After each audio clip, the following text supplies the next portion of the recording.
Culture Soccer.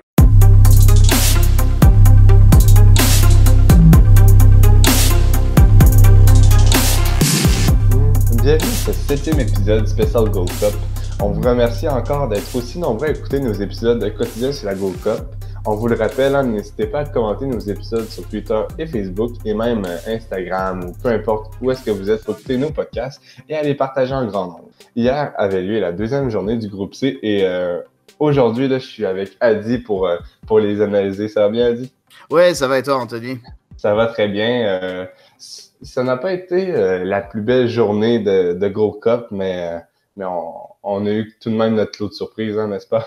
Oh oui, exactement. Et comme on l'avait dit durant le guide de la Gold Cup, quand on a fait le long guide de la Gold Cup, c'est vraiment le groupe qui est le plus ouvert.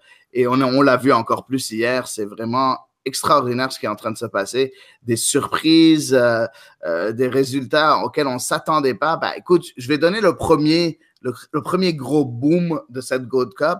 Le Honduras a été éliminé à la phase de groupe. Donc, je ne sais pas si quelqu'un attendait ça, mais le Honduras ne sera pas là. Il est bien loin le temps où le Honduras avait battu le Canada sur le score de 8-0. Il est très, très, très loin. Là, le Honduras va devoir retourner à la maison. Ben, il reste un match, mais après, retourner à la maison puis aller soigner ses plaies. C'est assez surprenant quand on sait qu'ils avaient failli aller à la Coupe du Monde là, en barrage contre l'Australie, si je me rappelle bien. Donc, ouais, ils ont vraiment descendu le niveau et il y a des qualités dans cet effectif là. Il y avait un Albert Ellis qui débutait, un Lozano en tant que buteur là. C'est même un Maynard Figueroa de Houston qui jouait devant ses supporters avec Albert Ellis. Mais tu sais, c'est des joueurs qu'on connaît bien et c'est des joueurs qu'on a le droit d'être déçus. Hein. Je sais pas si tu as eu un avis sur cette défaite. Ben, écoute, oui, j'ai un avis sur cette défaite. En premier, il faut en premier lever son chapeau pour cette équipe de Curaçao. Donc, pour les auditeurs qui savent pas de quoi on parle, le Honduras, hier, s'est incliné face au Curaçao sur le score de 1-0. Et la raison par rapport à ça, il y a deux grosses raisons par rapport à ça. La première grosse raison, c'est le gardien de Curaçao qui s'appelle Eloy Room, qui est le gardien remplaçant du géant club néerlandais du PSV Eindhoven. C'est vraiment genre un des meilleurs, si ce n'est avec l'Ajax Amsterdam, c'est les deux meilleurs clubs aux Pays-Bas depuis des années et des années. Donc, pour ceux qui ne le savent pas, par exemple, le PSV a déjà gagné la Ligue des champions européenne, donc par exemple, dans les années 70. Bref, donc on arrive là et puis Eloy Room a fait tout un match hier, tout un match. Il n'a pas fait moins de 6-7 arrêts déterminants devant cette attaque du Honduras. Donc au moins, le Honduras a essayé. Il faut dire aussi qu'ils ont eu beaucoup de malchance. Ils ont eu 2 poteaux durant ce match-là. Donc, c'est pas comme si le Honduras s'est fait battre à plate couture devant le Curaçao. Non. Après, le Curaçao, c'est quand même une toute petite équipe. Hein. C'est sa deuxième participation à la Gold Cup. Première victoire, premier but à la Gold Cup a été marqué par Bacuna. C'est le buteur de Curaçao. Premier but, donc bien évidemment, première victoire aussi. Et Bacuna, très beau but. Ce qui s'est passé, c'est un centre de Nepomuceno à Bacuna. Bacuna qui place le ballon, vraiment un ballon placé complètement à ras de terre dans le coin gauche du but du gardien hondurien.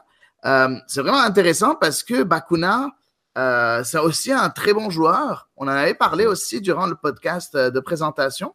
Bacuna, c'est un joueur qui jouait en Championship l'année passée et qui a été acheté par Cardiff City au mercato d'hiver, donc au mois de janvier.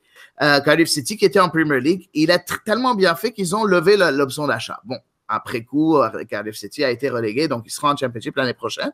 Mais n'empêche, Bacuna, c'est pas un mauvais joueur. Il était titulaire avec Cardiff en Premier League. Puis là, il se retrouve avec Curaçao, puis il donne la première victoire de l'histoire de ce pays en Gold Cup.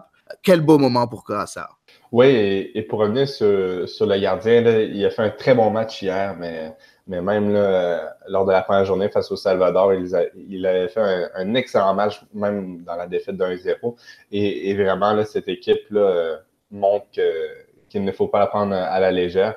Elle pourrait vraiment faire une surprise face à la Jamaïque là, pour la troisième journée. Ouais, exactement. Et on en avait parlé qu'il fallait pas les prendre à la légère. Et tout le monde nous disait, ouais, mais Curaçao. Oui, mais d'un autre côté, je suis désolé, mais on regarde le Honduras, il y a quand même une bonne équipe du côté du Honduras.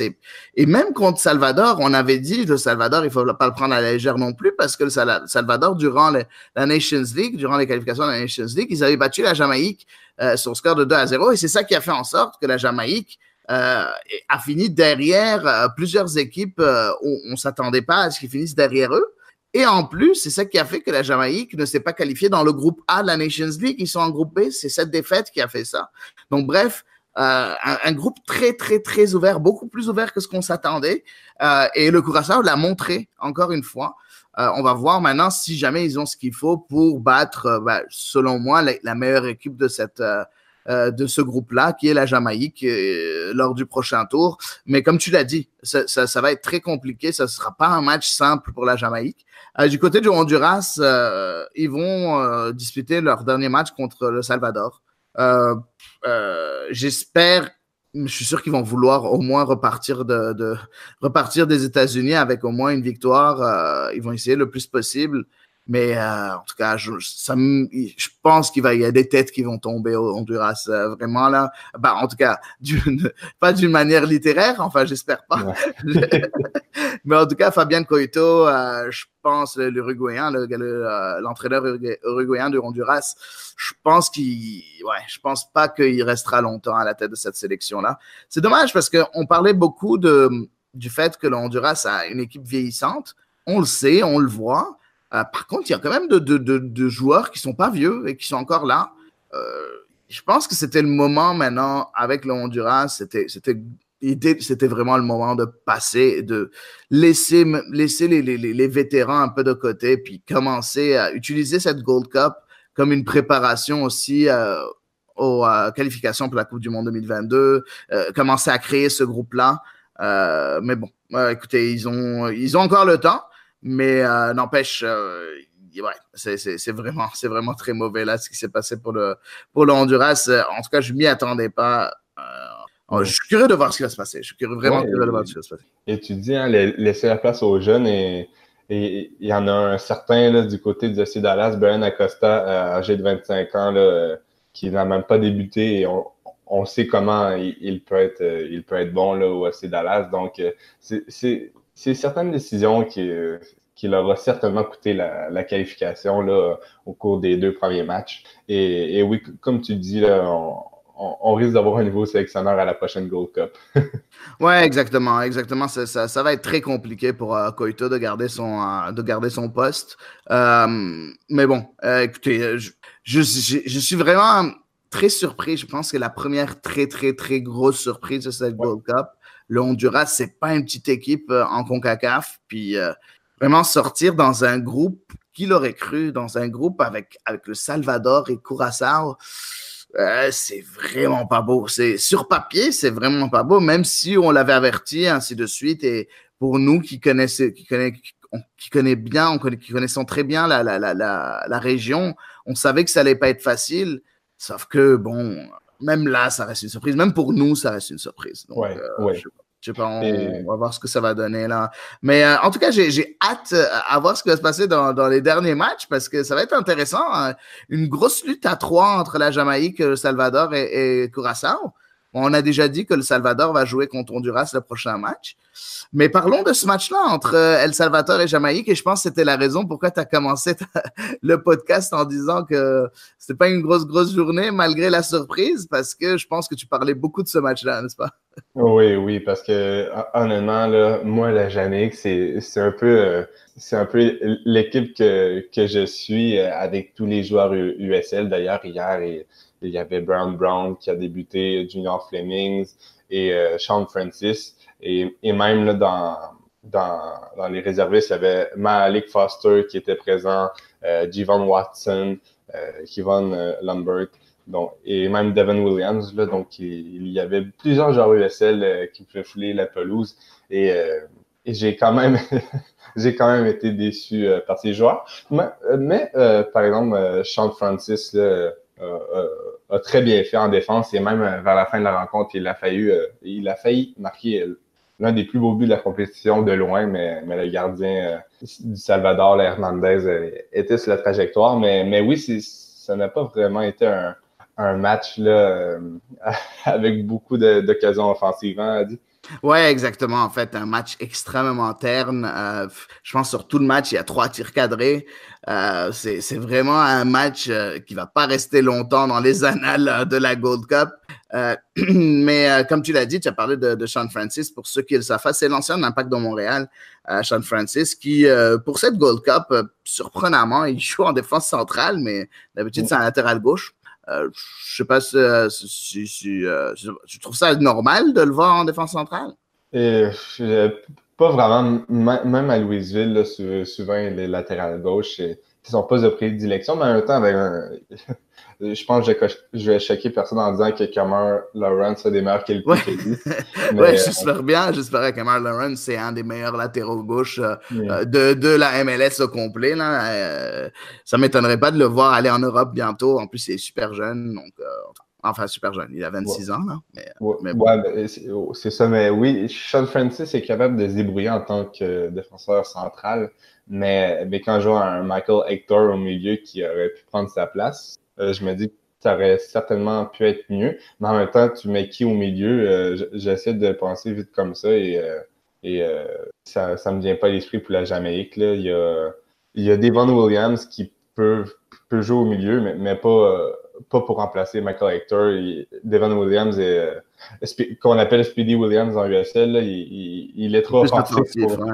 il est Mais, trop offensif. Ouais. mais Kevin Lambert non plus? Kevin Lambert, ouais, il aurait pu, mais même si j'adore le joueur, je me demande s'il a l'étoffe pour être partant dans une Gold Cup. Je- OK. OK. J'adore le joueur, j'ai rien contre. Vraiment, en USL, il est vraiment bon, mais jusqu'à être partant en Gold Cup, là, comme je dis, là, c'est quand même. C'est une grosse étape. Tu penses qu'il lui faut un peu plus. Il est jeune aussi, hein, il a 22 ans, Kevin Lambert. Donc peut-être plus tard, là. Ouais, c'est ça. Et j'ai aucun problème à ce qu'il rentre en cours de match. Mais oui, surtout que Francis, tu sais, il a beaucoup d'expérience et tout. Donc, c'est pas un si mauvais choix que ça. Ouais, effectivement, effectivement. Ben, écoute, en tout cas, tu as parlé un peu de Michael Hector. On en avait parlé aussi lors du dernier podcast. Pour moi, c'était un gars qui m'a vraiment beaucoup, beaucoup impressionné. Je vais être très honnête, je le connaissais pas avant. Et c'est quand j'ai vu ces matchs que, je l'ai trouvé tellement impressionnant. C'est un gros colosse, qui est d'habitude défenseur central. Et tu en as parlé toi-même. Sauf que il joue au milieu défensif et il casse tout, mais vraiment c'est waouh, c'est tellement beau. Après bon, il n'est pas très mobile. Si jamais il a des équipes un peu trop techniques au milieu de terrain avec des milieux assez techniques, je pense que ce sera difficile pour lui avec des petits crochets à droite et à gauche de rester sur ses 2 jambes parce que c'est quand même un énorme joueur puis il n'a pas l'air très très mobile. Mais par contre, en tant que défenseur central, ce serait magnifique. En plus, pour ceux qui ne le savent pas ou ceux qui n'ont pas écouté le dernier épisode, Michael Hector, il est sous contrat avec Chelsea. Donc, Chelsea, en Angleterre, Premier League, pour ceux qui ne savent pas, Chelsea a découvert son talent depuis très jeune, mais il est avec eux depuis 2015. Mais depuis 2015, il est prêté souvent à des clubs soit de deuxième division anglaise, ce qui est quand même extraordinaire. Donc, il est allé par Reading, Hull City, puis Sheffield Wednesday.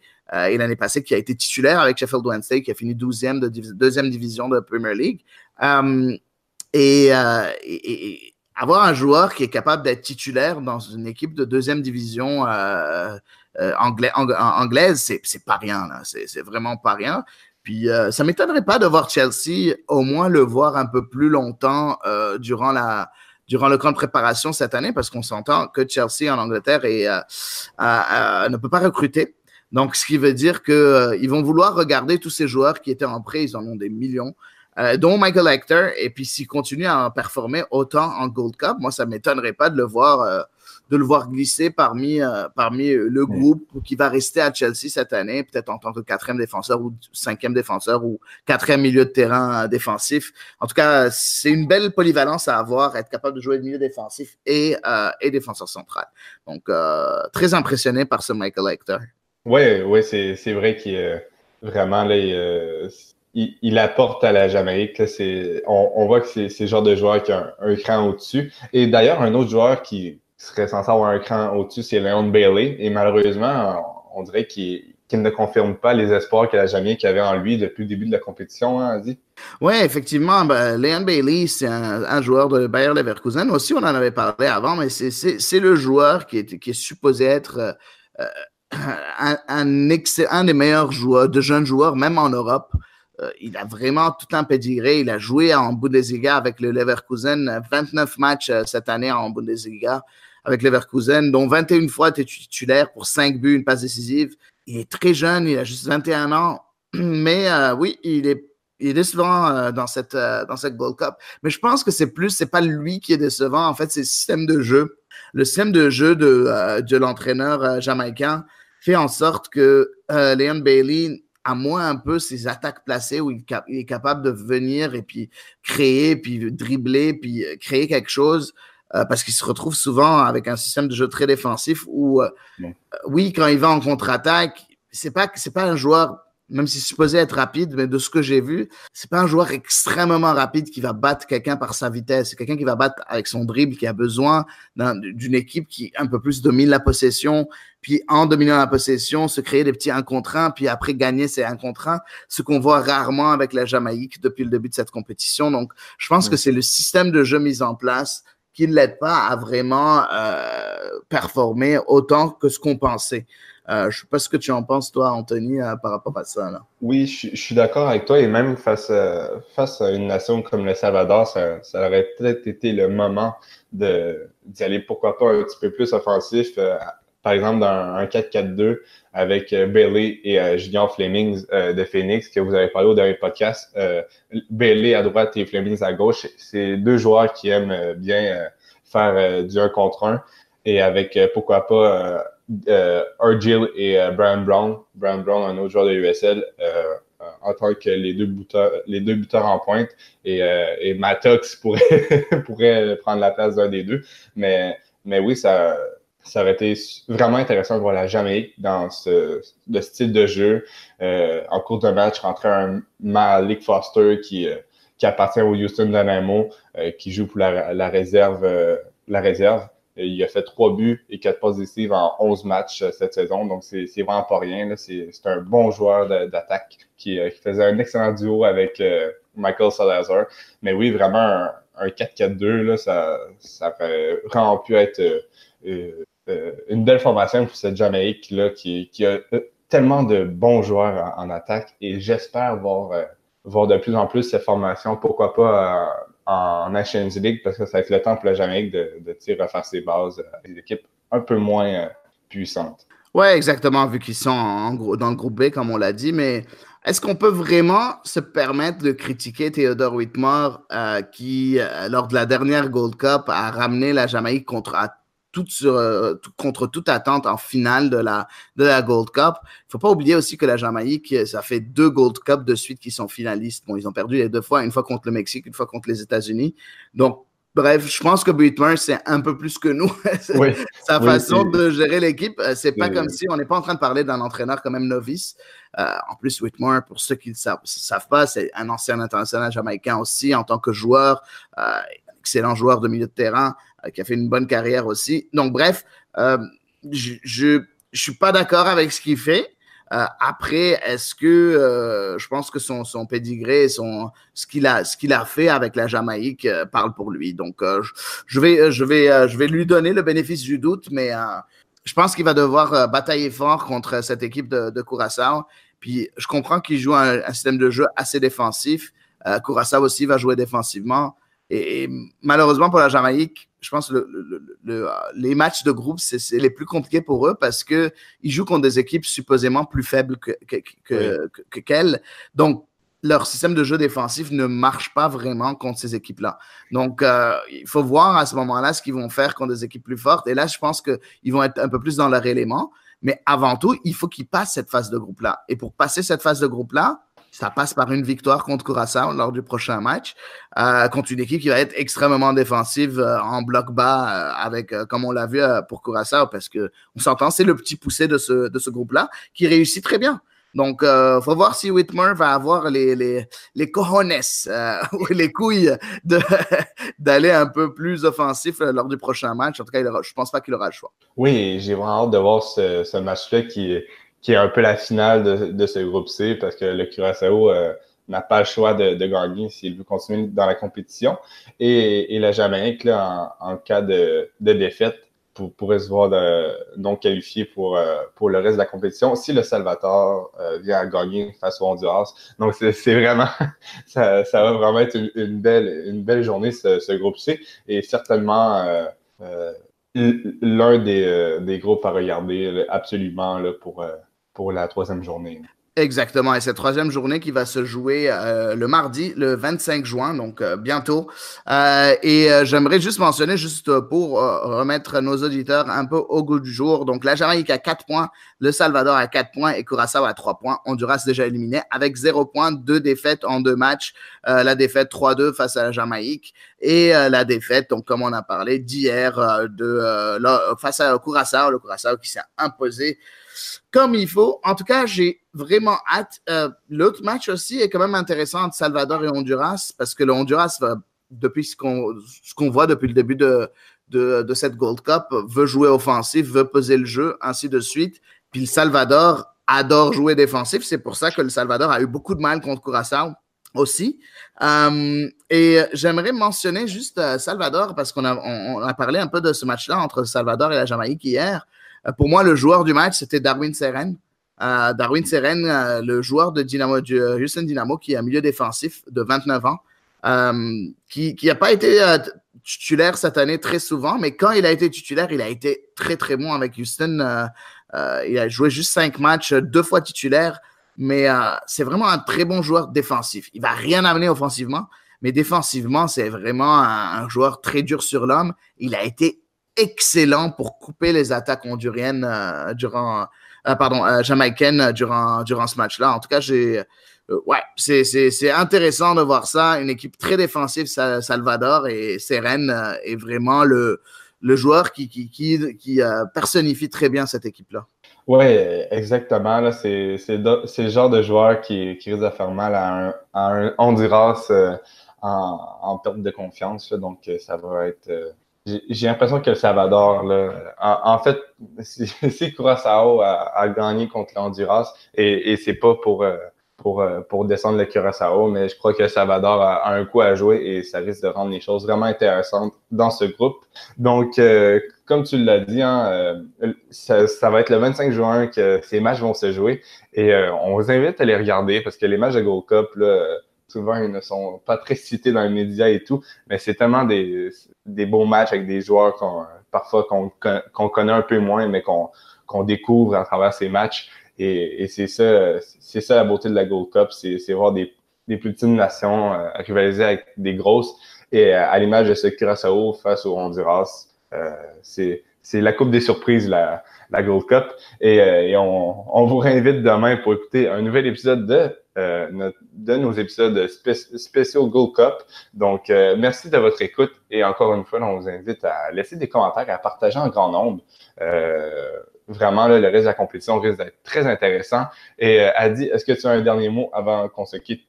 Oui, ben écoute, ça commence dès ce soir. En fait, le reste de la Gold Cup, ça commence dès ce soir avec des matchs quand même très intéressants entre le Guyana contre le Panama. Ce sera supposément, je pense que le Panama ne sera pas surpris, mais aussi il y a la fameuse revanche entre les États-Unis et le Trinité-Tobago. Et ça, c'est quelque chose à voir parce que Trinité-Tobago, c'est eux qui avaient éliminé éliminé les États-Unis lors des qualifications de la Coupe du Monde 2018. C'est eux qui avaient fait en sorte que les États-Unis n'avaient pas trouvé cette place-là. Donc, un match à voir ce soir. J'ai hâte de le voir et d'en discuter demain avec toi et avec Antoine ou avec juste Antoine. En tout cas, on essaie de se diviser les tâches le plus possible. Mais encore une fois, j'aimerais remercier, comme tu l'as dit, tous les auditeurs et leur demander, parlez-nous, posez-nous des questions. On est là pour vous répondre et pour bien évidemment vous donner, vous faire part de nos connaissances. Et puis si on n'en a pas, si on connaît pas la réponse à la question, on va chercher, on va trouver ça pour vous.